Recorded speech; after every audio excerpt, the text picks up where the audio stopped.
ফেসের বিভিন্ন সমস্যার কারণে মুখের ত্বক নষ্ট হয়ে যায়, মুখে ব্রণ হয়, চেহারার শেপ নষ্ট হয়ে যায়, মুখে কালো দাগ পড়ে, বয়সের ছাপ পড়ে। রহিমা নামের একটি মেয়ে বাজারের ত্বকের বিভিন্ন প্রসাধনী ব্যবহার করে চেহারার সৌন্দর্য নষ্ট করে ফেলে। এখন সে অনেক সমস্যায় জর্জরিত হয়ে পড়েছে। এই সমস্যার কারণে চেহারার গ্লোয়িং ও ত্বকের প্রাণবন্ত নষ্ট হয়ে যায়। নকল মুক্ত 100% অরিজিনাল স্যাফরন গোট মিল্ক সোপটি ব্যবহার করার পর চেহারা আগের চেয়ে ফর্সা, কোমল, মসৃণ, ময়শ্চারাইজ, মায়াবী ও ত্বকের সৌন্দর্য বৃদ্ধি পেয়েছে। এটি ব্যবহারের ফলে তাকে এখন অপরূপ সৌন্দর্য দেখায়। এটির কার্যকারিতা দেখে গোট মিল্ক সোপটির প্রেমে আপনিও পড়ে যাবেন। আপনি কি এই সমস্যায় ভুগছেন?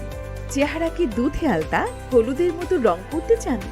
অবশ্যই প্রতিদিন স্কিন কেয়ার লিস্টে সাবানটি রাখতে পারেন।